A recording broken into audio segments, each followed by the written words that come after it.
नांदेड जिल्ह्यातील किनवट तालुक्यातील वज्रा बुद्रुक येथे रक्ताच्या नात्याला आणि माणुसकीला महत्त्व देणारी एक हृदयस्पर्शी घटना घडली आहे.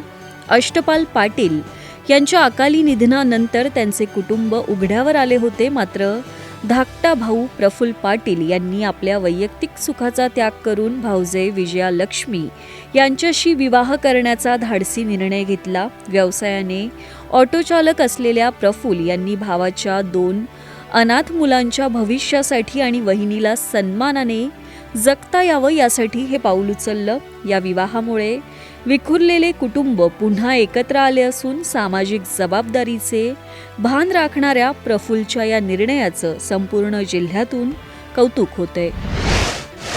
सातारा जिल्हा परिषदेच्या अध्यक्ष आणि उपाध्यक्ष निवड प्रक्रियेत भाजपने ऐतिहासिक विजय मिळवत पहिल्यांदाच आपली सत्ता प्रस्थापित केली. मात्र या प्रक्रियेदरम्यान झालेल्या प्रचंड गोंधळात जिल्ह्याचे पालकमंत्री शंभूराज देसाई यांच्या डाव्या हाताला जखम झाली.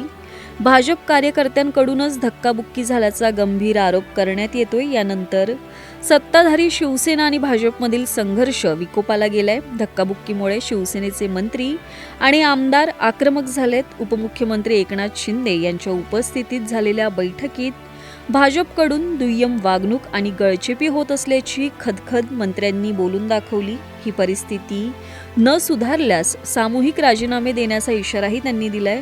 साताऱ्यात केवळ एका मताने सत्तांतर घडवताना भाजपने लोकशाहीचा खून केल्याचा आरोप शिंदे गटाने केला असून या प्रकरणाचे तीव्र पडसाद विधिमंडळात उमटल्याने महायुतीमधील अंतर्गत कलह चव्हाट्यावर आलाय. नागपूरमध्ये आज राजकीय वातावरण चांगलंच तापलंय. वंचित बहुजन आघाडी आणि काँग्रेस यांनी संयुक्तपणे काढलेल्या विशाल जन आक्रोश मोर्चाने आज राष्ट्रीय स्वयंसेवक संघाच्या मुख्यालयावर धडक दिली.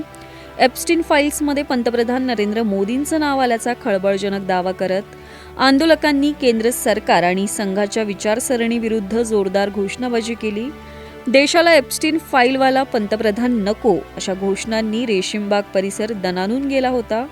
वंचितचे प्रमुख प्रकाश आंबेडकर आणि काँग्रेसचे प्रदेशाध्यक्ष हर्षवर्धन सपकाळ यांच्या नेतृत्वाखाली निघालेला हा मोर्चा सकाळी नागपूरच्या मुख्य भागातून सुरू झाला. कार्यकर्त्यांच्या हातात केंद्र सरकार आणि संघाचा निषेध करणारे बॅनर्स होते. मोर्चा संघ मुख्यालयाच्या दिशेने सरकत असताना पोलिसांनी कडेकोट बंदोबस्त तैनात केला होता.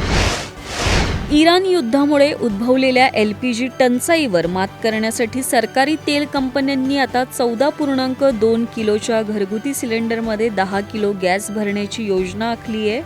होर्मुझ जलमार्ग विस्कळीत झाल्याने गॅसचा मर्यादित साठा जास्तीत जास्त कुटुंबांपर्यंत पोहोचवणं हा यामागचा मुख्य उद्देश आहे. या बदलामुळे सिलेंडरच्या किमतीतही घट होणार असून ग्राहकांना केवळ 10 किलो गॅसचेच पैसे द्यावे लागतील. 10 किलोचा हा साठा एका कुटुंबाला महिनाभर पुरेल असा कंपन्यांचा अंदाज आहे. सध्या भारताचे गॅस टँकर पर्शियन आखातात अडकल्याने पुरवठा साखळीवर मोठा परिणाम झालाय. परिस्थितीचे गांभीर्य ओळखून सरकारने यापूर्वीच गॅस बुकिंगचा कालावधी वाढवला असून आता बॉटलिंग प्लांट्समध्ये तांत्रिक बदल करण्याची तयारी सुरू आहे. अमेरिका, इस्रायल आणि इराणमध्ये गेल्या 23 दिवसांपासून सुरू असलेल्या संघर्षाच्या पार्श्वभूमीवर राष्ट्राध्यक्ष डोनाल्ड ट्रम्प यांनी एक महत्त्वपूर्ण घोषणा केली आहे. गेल्या 2 दिवसात अमेरिका आणि इराणमध्ये झालेली चर्चा फलदायी राहिल्याचं ट्रम्प यांनी स्पष्ट केलं. या चर्चेचा सकारात्मक परिणाम म्हणून ट्रम्प यांनी संरक्षण विभागाला पुढील 5 दिवस इराणमधील पॉवर प्लांट आणि ऊर्जा केंद्रांवर कोणतेही नियोजित लष्करी हल्ले न करण्याचे निर्देश दिलेत. ट्रम्प यांनी ट्रुथ सोशल या आपल्या सोशल मीडिया प्लॅटफॉर्मवरून ही माहिती दिली. दोन्ही देशांमधील दीर्घकाळ चाललेली शत्रुता संपवणं हा या चर्चेचा मुख्य उद्देश असून पुढील 5 दिवसातील चर्चेच्या यशावरच भविष्यातील रणनीती अवलंबून असेल असेही त्यांनी नमूद केले. तमिळनाडू विधानसभा निवडणुकीसाठी राष्ट्रीय लोकशाही आघाडीने सोमवारी जागा वाटपाचा तिढा सोडवला असून अधिकृत घोषणा केली आहे. चेन्नईत झालेल्या या करारानुसार अण्णा द्रमुक 178 जागांसह सर्वात मोठा पक्ष म्हणून रिंगणात उतरणार आहे, तर भाजप 27 जागांवर निवडणूक लढवेल. याशिवाय PMK 18 आणि AMMK 11 जागांवर आपले नशीब आजमावतील. केंद्रीय मंत्री पियुष गोयल आणि अण्णा द्रमुक प्रमुख एडप्पाडी पलानीस्वामी यांनी या करारावर स्वाक्षरी केली आहे. राज्यातील जनता द्रमुक आणि काँग्रेस आघाडीला नाकारून विकासाला साथ देईल असा विश्वास गोयल यांनी व्यक्त केला. तामिळनाडूच्या 234 जागांसाठी 23 एप्रिल रोजी मतदान होणार असून या जागा वाटपामुळे निवडणुकीतील चुरस वाढली आहे. 4 मे 2026 रोजी या निवडणुकांचे निकाल जाहीर होतील. 1 एप्रिल 2026 पासून पॅन कार्ड अर्जाच्या नियमात मोठे बदल होणार असून केवळ आधार कार्डच्या आधारे पॅन मिळवण्याची सुविधा बंद होणार आहे. नवीन नियमानुसार अर्जदारांना आता जन्मतारखेचा स्वतंत्र पुरावा देणं अनिवार्य असेल, ज्यासाठी जन्म दाखला, 10वीची गुणपत्रिका किंवा वाहन परवाना यांसारखी कागदपत्रे जोडावी लागतील. प्राप्तिकर विभागाने आर्थिक व्यवहारांच्या मर्यादेतही काही बदल प्रस्तावित केलेत. 5 लाख रुपयांपेक्षा कमी किमतीच्या वाहन खरेदीसाठी आता पॅन कार्डची गरज भासणार नाही, तर मालमत्ता खरेदी विक्रीसाठी पॅन अनिवार्यतेची मर्यादा 10 लाखांवरून 20 लाख रुपये करण्यात आली आहे. हॉटेल बिल भरण्यासाठीची पॅन सक्तीची मर्यादाही 50,000वरून 1 लाख रुपयांपर्यंत वाढवण्यात आली असून जुन्या अर्जाऐवजी आता नवीन फॉर्म भरावा लागणार आहे.